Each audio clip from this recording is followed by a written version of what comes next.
Épilogue. Mais tout de même, que s'était-il passé ensuite à Moscou après que le samedi soir, au coucher du soleil, Voland dut quitter la capitale, disparaissant avec sa suite des monts aux moineaux? Que pendant des jours et des jours, la capitale tout entière fut parcourue par la sourde rumeur des bruits les plus invraisemblables, lesquels bruits atteignirent à la vitesse de l'éclair les recoins de province les plus reculés, il n'est nul besoin de le dire. Rien que de les répéter, ces bruits nous donneraient la nausée.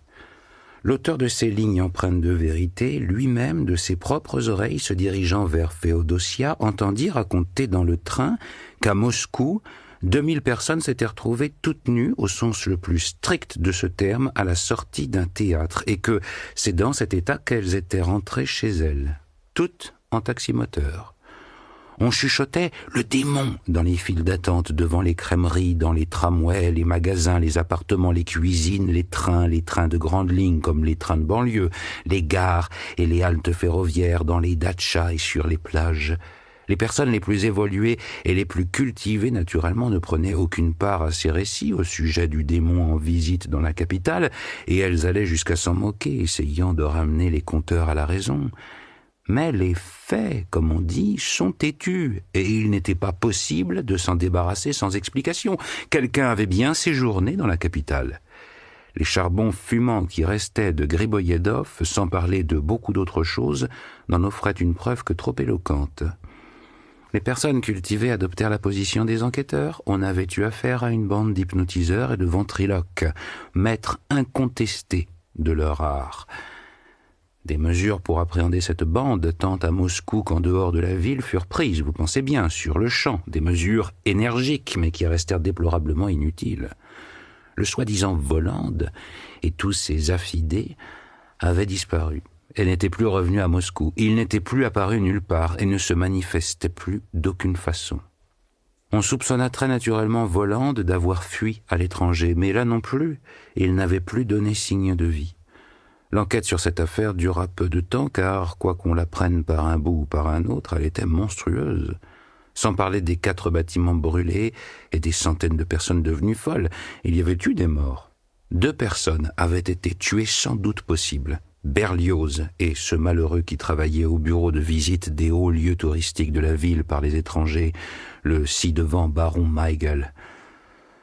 Eux, réellement, ils avaient été tués. Les os calcinés du second avaient été découverts dans l'appartement numéro 50 rue Sadovaya, une fois l'incendie éteint. Oui, il y avait eu des victimes, et ces victimes exigeaient une enquête. Mais il y eut encore d'autres victimes, et après que Voland dut quitter la capitale, ces victimes furent, si tristes que ce soit, les chats noirs. Une centaine de ces paisibles bêtes dévouées aux humains et pleines d'utilité fut tuée par balle ou exterminée par d'autres moyens en différents coins du pays. Une bonne quinzaine de chats, parfois dans un état pitoyable, fut traînée dans des sections de la milice de différentes villes. Par exemple, à Armavir, un citoyen amena à la milice l'une de ces bêtes, plus innocente que l'agneau qui vient de naître, les pattes de devant entravées. Ce chat, le citoyen qui l'avait suivi, l'avait appréhendé au moment où l'animal, l'air chatmite, mais qui voulez-vous, c'est l'air qu'ils ont les chats, ce n'est pas qu'ils ont le vice dans la peau, c'est qu'ils ont peur que des créatures plus fortes qu'eux, les chiens et les humains, ne leur nuisent ou ne leur fassent outrage, car l'un ou l'autre est très facile, mais il n'y a là aucun honneur, non, mais vraiment, aucun, je vous assure, aucun. Oui, donc, l'air chatmite, le chat s'apprêtait à se jeter pour des raisons qui lui étaient propres, dans les bardanes. Après avoir fondu sur le chat en arrachant sa cravate pour ligoter la pauvre bête, le citoyen marmonnait d'une voix fielleuse et menaçante. « Ah ah, alors on est arrivé jusqu'à chez nous, à Armavir, monsieur l'hypnotiseur. Bah ici on n'a pas peur de vous, et ne faites pas semblant d'être muet, on le voit bien ce que vous êtes comme oiseau. » Le citoyen amena le chat à la milice, entraînant la pauvre bête par ses pattes de devant qu'il avait attachée à l'aide d'une cravate verte et en essayant à petits coups de pied de l'obliger à marcher sur ses pattes de derrière. « Ne faites pas le malin !» criait le citoyen accompagné par les siffles des gamins. « Ça suffit, on ne nous la fait pas, marchez comme tout le monde !» Le chat noir ne faisait que rouler des yeux de martyr. Privé par nature du don de la parole, il n'avait aucun moyen de se justifier. C'est à la milice en premier lieu que la pauvre bête dut son salut, et aussi à sa propriétaire, une vieille petite dame, une honorable veuve. Dès que le chat fut présenté au poste, on se rendit compte que le citoyen exhalait une odeur d'alcool des plus fortes, à la suite de quoi sa déposition fut immédiatement reçue avec circonspection. Quant à la petite vieille, pendant ce temps, dès qu'elle apprit par ses voisins que son chat avait été appréhendé, elle se précipita au commissariat et elle y arriva à point nommé. Elle sut présenter le chat sous le jour le plus favorable, expliqua qu'elle le connaissait depuis 5 ans, du temps qu'il n'était qu'un chaton, qu'elle répondait de lui comme d'elle-même, démontra qu'il n'avait jamais rien fait de mal et que jamais il ne s'était rendu à Moscou. Il était né à Armavir, il y avait grandi et y avait appris à chasser les souris. Ce chat fut délié et rendu à sa propriétaire, non sans avoir bu, certes, la coupe amère du malheur. Il avait appris sur le tas ce que c'est que l'erreur et la calomnie. Outre les chats, certaines personnes connurent divers menus désagréments. Parmi les personnes arrêtées, pour peu de temps, on compte à Leningrad les citoyens Volman et Volper, à Saratov, Kiev et Kharkov, 3 Volodine, à Kazan, un Folok, et à Penza, et là, personne réellement ne sait pourquoi, le maître de conférence en chimie Vetchinkevitch. Il faut dire que lui, il était d'une taille gigantesque et que c'était un brun très basané. Se trouvèrent pris en différents autres lieux, en outre 9 Korovines, 4 Korovkines et 2 Karavayev. Un certain citoyen fut débarqué du train de Sébastopol, les mains liées, à Belgorod. Ce citoyen avait eu l'idée de distraire les autres voyageurs en leur montrant des tours de cartes. À Yaroslav, précisément, à l'heure du déjeuner, un citoyen se présenta dans un restaurant avec sous le bras un primus qu'il rapportait de chez le réparateur. 2 portiers, dès qu'ils le virent dans le vestiaire, abandonnèrent leur poste et prirent la fuite, suivis en cela par tous les clients et par le personnel. En cette occasion, la caissière, inexplicablement, vit que toute la recette avait disparu de son tiroir-caisse. Il y eut encore tant d'autres choses qu'on les oublie. Les esprits s'agitèrent tant et plus. Là aussi, encore et toujours, rendons justice aux enquêteurs. Tout fut entrepris non seulement pour retrouver les criminels, mais aussi pour expliquer tout ce qu'ils avaient commis, et tout fut expliqué, et l'on ne peut pas ne pas admettre que ces explications furent aussi raisonnables qu'irréfutables. Les enquêteurs, épaulés par des psychiatres chevronnés, établirent que les membres de cette bande criminelle, ou peut-être l'un d'entre eux, le soupçon tombait principalement sur Korofiev, étaient des hypnotiseurs d'une force sans pareille, capables de se montrer non pas là où ils se trouvaient, mais sur des positions factices, déplacées. En outre, ils savaient à leur guise persuader ceux qui avaient affaire à eux que certains objets et certaines personnes se trouvaient là où ils n'étaient pas en réalité, et inversement soustraillaient à leur champ de vision tels objets ou telles personnes qui, en réalité, étaient bien présents. À la lumière de ces explications, tout devient limpide. Et même ce qui avait le plus bouleversé les citoyens, à savoir l'inexplicable invulnérabilité du chat sur lequel on avait tiré dans l'appartement numéro 50 au moment de sa tentative d'arrestation. Il n'y avait jamais eu, c'était clair, l'ombre d'un chat dans le lustre. Personne n'avait jamais eu l'idée de tirer des coups de revolver. On avait tiré dans le vide, alors que Korofiev, qui avait fait croire par suggestion que le chat faisait l'imbécile dans le lustre, pouvait très bien se trouver dans le dos des tireurs, leur faire des grimaces et jouir de son pouvoir hypnotique, un pouvoir immense mais dirigé vers des fins criminelles. C'est lui aussi, bien sûr, qui avait incendié l'appartement en y répandant du pétrole. Jamais de la vie, bien sûr, Stiopa Vitemalov n'avait volé jusqu'à Yalta. Un truc pareil était impossible même pour Korofiev, et il n'avait jamais envoyé des télégrammes de là-bas. Après qu'il se fût évanoui dans l'appartement de la joaillère, effrayé par un tour de Korofiev qui lui avait montré le chat avec un champignon mariné au bout d'une fourchette, il y était resté jusqu'au moment où Korofiev, pour se moquer de lui, l'avait affublé de son feutre et l'avait envoyé à l'aérodrome de Moscou, après avoir fait croire par suggestion aux enquêteurs de la brigade criminelle qui attendaient Stiopa que celui-ci descendrait d'un aéroplane en provenance de Sébastopol. Certes, la brigade criminelle de Yalta affirmait qu'elle avait reçu un Stiopa pieds nus et qu'elle avait bien envoyé des télégrammes au sujet de Stiopa à Moscou, mais on ne découvrit pas la moindre copie de ces télégrammes dans les dossiers de l'affaire, d'où l'on tira la conclusion, douloureuse mais absolument irréfutable, que la bande d'hypnotiseurs avait la capacité d'hypnotiser à une distance considérable, et pas seulement des individus, mais des groupes entiers. Dans ces conditions, les criminels étaient capables de rendre fous les gens à l'équilibre psychique le plus solide. Inutile de mentionner des vêtis comme le jeu de cartes retrouvé dans la poche d'un autre au parterre, les vêtements des dames qui avaient disparu, le béret qui miaulait, et ainsi de suite.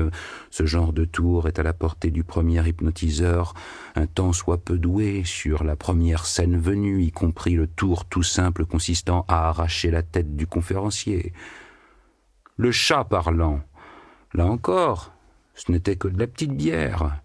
Pour présenter aux gens un chat de ce genre, il suffit de maîtriser le b.a.-ba de la ventriloquie, et rares sont ceux qui douteraient que l'art de Korofiev dépassait de très loin ce b.a.-ba. Non, il ne s'agissait ni de jeux de cartes, ni de fausses lettres dans la serviette de Nikanor Ivanovitch. Tout cela, ce n'était que vétille.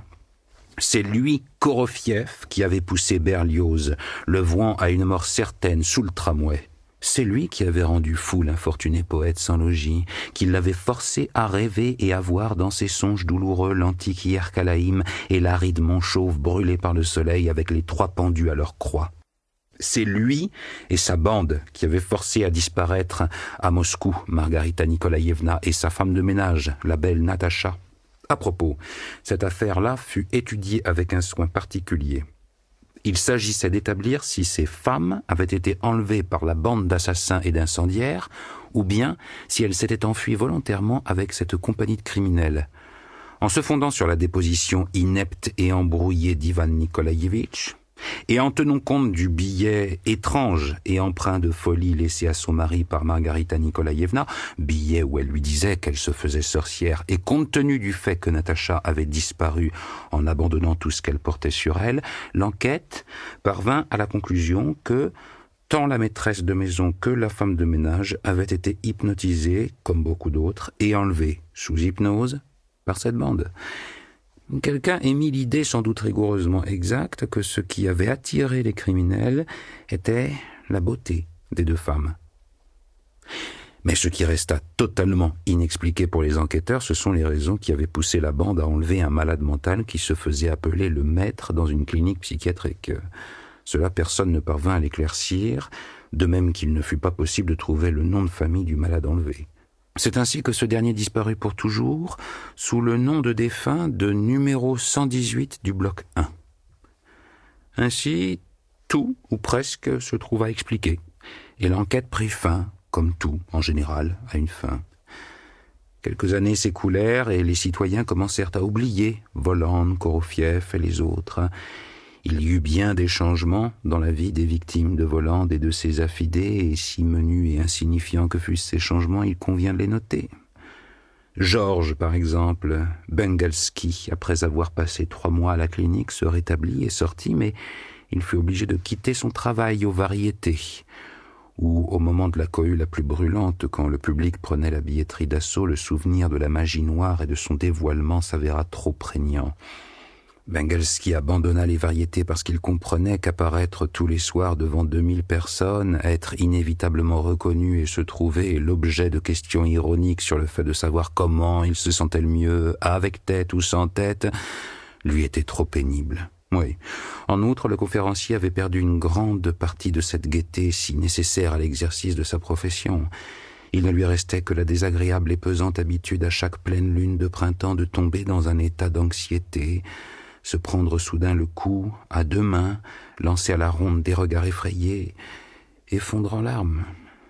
Ces crises passaient, mais de leur seul fait, il ne lui était plus possible d'exercer son ancienne activité, et le conférencier se mit au vert, entreprenant de vivre sur ses économies qui, selon ses calculs les plus pessimistes, devaient lui permettre de tenir une 15aine d'années. Il était parti et n'avait jamais plus croisé Ratafia, lequel avait gagné la popularité, sinon l'amour de tous par son obligeance et sa politesse, incroyable même dans le milieu des administrateurs de théâtre. Les revendeurs d'invitations, par exemple, ne l'appelaient pas autrement que notre bienfaiteur et père. Quel que fût le moment, qui que pût être la personne qui téléphonait aux Variétés, elle entendait répondre une voix douce mais triste « Je vous écoute ». Et si l'on demandait à parler à Ratafia, la même voix répondait avec empressement « Lui-même, à votre service ?» Mais comme il en souffrait de sa politesse, Ivan Savélievitch. Stiopa Vitemalov n'a plus l'occasion de téléphoner aux variétés. Tout de suite après sa sortie de la clinique où Stiopa avait passé 8 jours, il s'est fait transférer à Rostov, où il a été nommé au poste de directeur d'un grand magasin gastronomique. On raconte qu'il a totalement arrêté le porto et qu'il ne boit que de la vodka à base de bourgeons de cassis, ce qui a fortement contribué à rétablir sa santé. On raconte qu'il est devenu taciturne et se tient à l'écart du sexe faible. Et l'éloignement de Stepan Bogdanovitch des variétés n'a pas offert à Rimsky la joie dont il avait si ardemment rêvé durant de longues années. Après la clinique et Kislovodsk, le directeur financier, un petit vieillard Kakoshim au chef branlant, avait démissionné des variétés. On notera que sa lettre de démission fut remise aux variétés par l'épouse de Rimsky. Grigori Danilovitch lui-même n'avait pas trouvé la force de revenir dans ce bâtiment où il avait vu le carreau fendillé de la fenêtre inondé par la lune et le long bras qui se glissait jusqu'à l'espagnolette du bas. Démissionnaire des variétés, le directeur financier a pris la direction d'un théâtre de marionnettes pour les enfants dans le Zamosk-Voretchié. Il n'y a plus à faire pour les questions d'acoustique au très honorable Arkady Apollonovitch Simpleyarov. Ce dernier a été muté en un clin d'œil à Briansk, comme directeur d'une conserverie de champignons. À présent, les moscovites qui mangent des lactaires salés et des cèpes marinés ne tarissent pas d'éloges sur cette mutation et s'en réjouissent plus qu'on ne saurait dire. L'histoire appartient au passé, mais on peut affirmer que les relations d'Arkady Apollonovitch et de l'acoustique n'ont jamais été au beau fixe et qu'en dépit de ses efforts pour les améliorer, elles n'ont guère changé.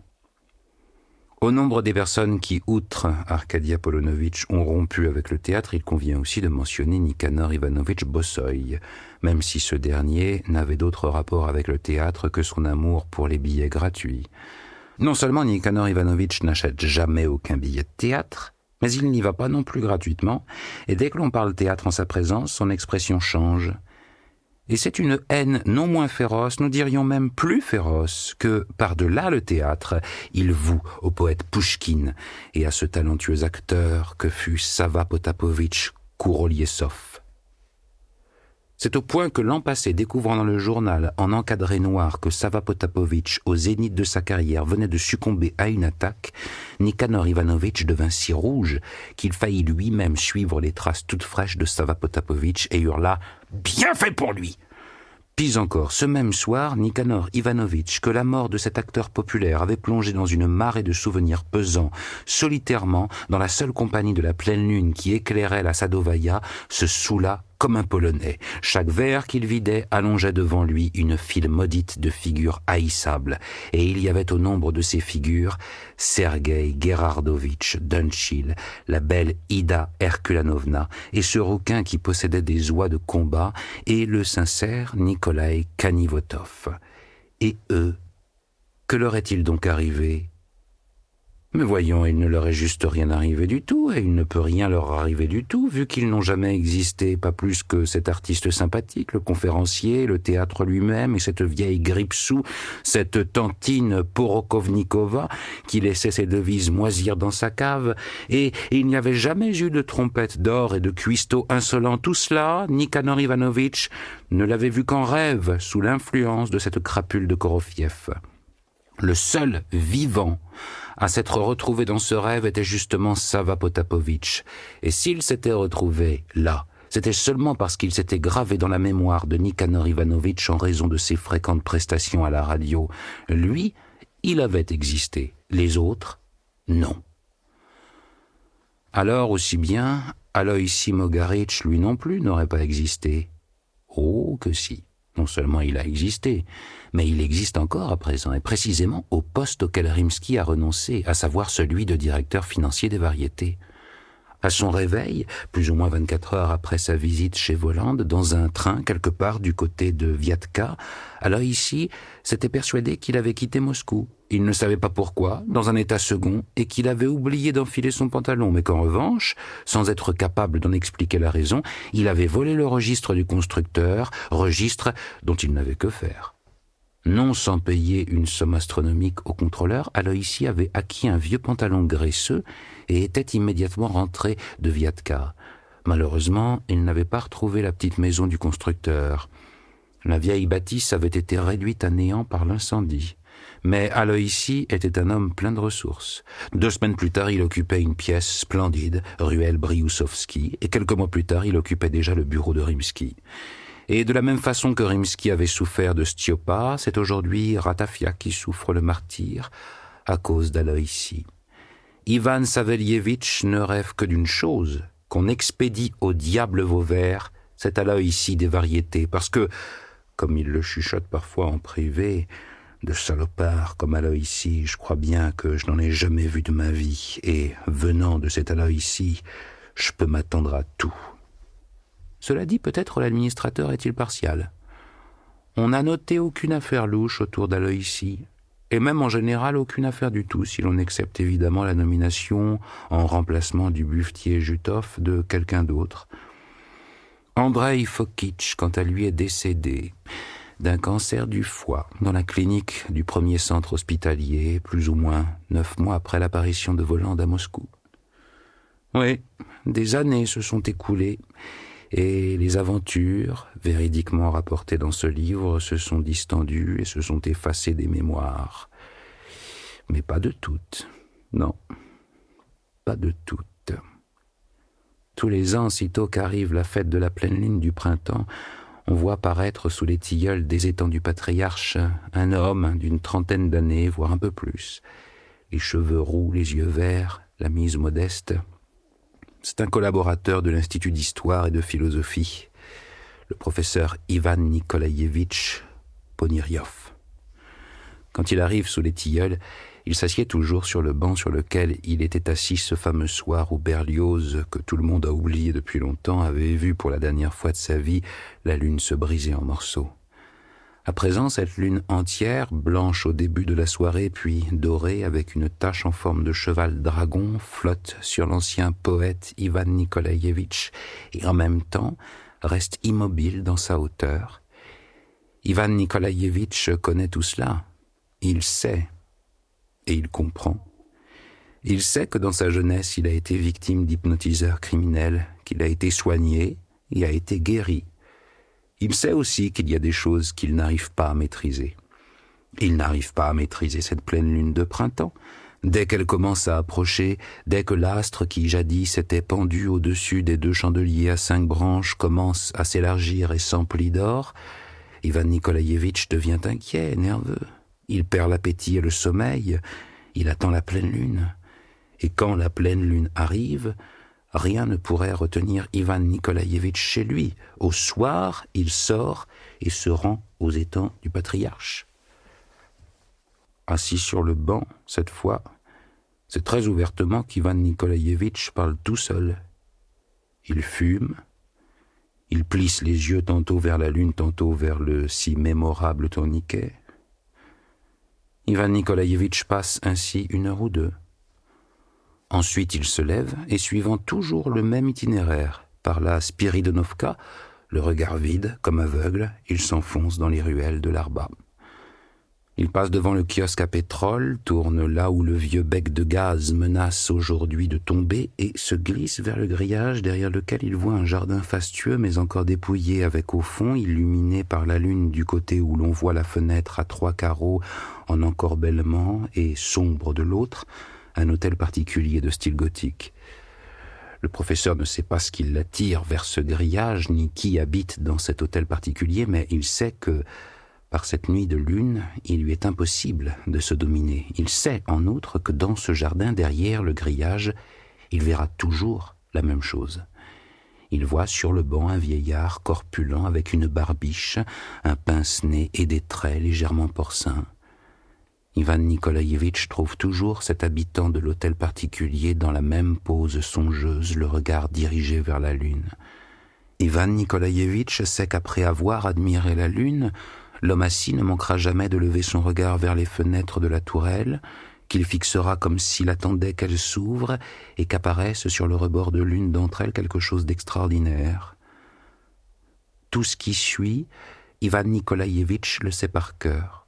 À ce moment-là, il lui faut se cacher le mieux possible derrière la grille, parce que là, maintenant, l'homme sur le banc va se mettre à tourner la tête d'un air inquiet, à essayer le regard errant de saisir on ne sait quoi dans l'air, à faire des sourires extasiés, puis d'un coup, il aura un geste d'impuissance empreint d'une sorte de douce mélancolie, et puis tout bonnement, et même assez fort, il va se mettre à grommeler « Vénus, Vénus, Vénus, oh, quel imbécile je fais !»« Dieu, mais Dieu !»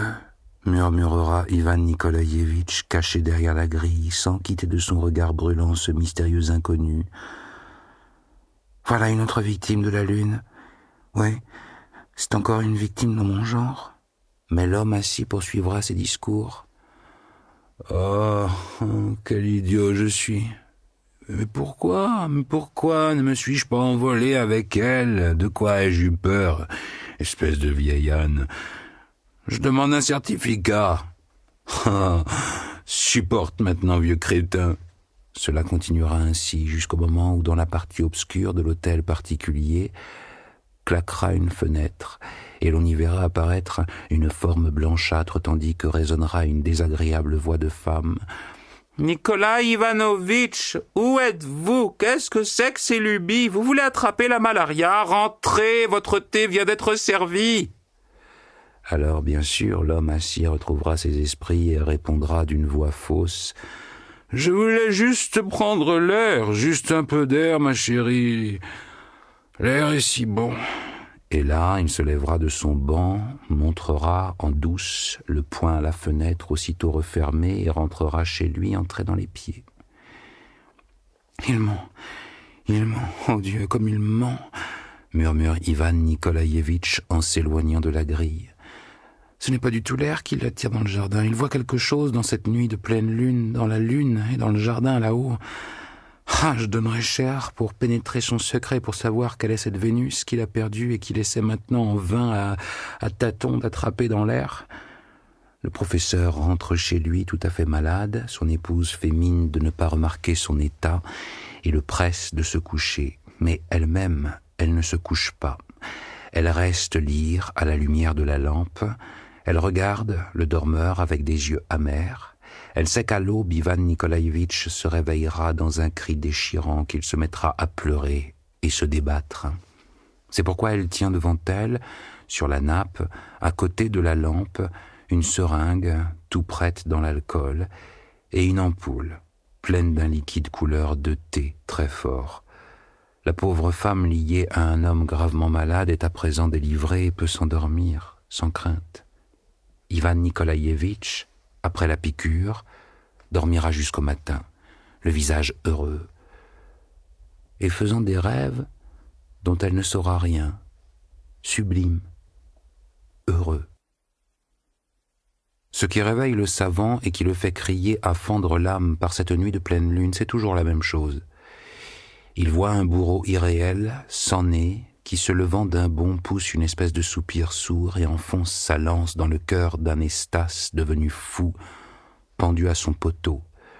Mais ce n'est pas tant le bourreau qui est effrayant que la lumière irréelle dans le rêve, une lumière venant d'une espèce de nuage bouillonnant qui se rue sur le monde comme cela n'arrive qu'au moment des catastrophes planétaires. Après la piqûre, tout change sous les yeux du dormeur. Un large sentier de lune s'étend depuis le lit jusqu'à la fenêtre, et l'on voit monter sur ce chemin un homme en cape blanche et doublure rouge sang, et cet homme se met à marcher vers la lune. À ses côtés marche un jeune homme en chiton déchiré, le visage défiguré. Les deux marcheurs parlent avec passion d'on ne sait quoi. Ils ne sont pas d'accord, ils cherchent à s'entendre sur quelque chose. « Dieu, oh Dieu !» dit l'homme à la cape, tournant son visage hautain vers son compagnon. « Ce qu'il est vulgaire, ce supplice.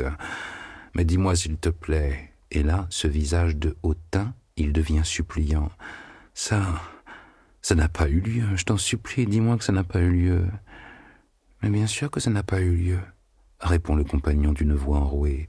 « C'est juste quelque chose que tu as cru voir. »« Et ça, tu peux me le jurer ?» demande l'homme à la cape mal assuré. « Je te le jure, » répond son compagnon, et ses yeux, allaient savoir pourquoi, sourit. « C'est tout ce qu'il me faut.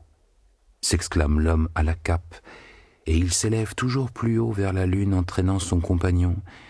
Il est suivi par un chien gigantesque, tranquille et majestueux, aux oreilles en pointe. Alors, le chemin de lune se met à bouillonner et une rivière de lune éclabousse tout autour de lui et commence à tout inonder. La lune règne et joue, la lune danse et s'amuse. Alors, dans le courant, se forme une femme d'une beauté indicible, et elle mène vers Ivan, en le tenant par la main, un homme mal rasé dont les yeux regardent à la ronde. Ivan Nikolaïevitch le reconnaît aussitôt. C'est le numéro 118, son visiteur nocturne. Ivan Nikolaïevitch, dans son rêve, tend les mains vers lui et lui demande avidement « Et donc, ça s'est fini comme ça ?»« Oui, mon disciple, ça s'est fini comme ça. » répond le numéro 118, tandis que la femme s'approche d'Ivan et dit « Bien sûr, comme ça. Tout est fini et tout a une fin. Et je vous pose un baiser sur le front. Et là, pour vous, tout ira comme il faut. » Elle se penche vers Ivan et lui baise le front, et Ivan se tend vers elle et plonge son regard dans ses yeux, mais elle s'éloigne. Elle s'éloigne. Elle s'en va, avec son compagnon, vers la lune. Alors la lune entre en folie. Elle déverse des torrents de lumière droit sur Ivan. Elle fait jaillir sa lumière de toutes parts. C'est une crue de lune qui se répand dans toute la pièce. La lumière tangue. Elle monte encore, elle noie le lit, et Ivan Nikolaïevitch dort, le visage heureux. Au matin, il s'éveille, silencieux mais parfaitement tranquille et rétabli. Sa mémoire, percée par des dizaines d'aiguilles, s'apaise, et plus personne ne troublera le professeur jusqu'à la pleine lune suivante. Ni l'assassin sans nez de Estas, ni le 5e et cruel procurateur de Judée, le chevalier Ponce Pilate. 1929-1940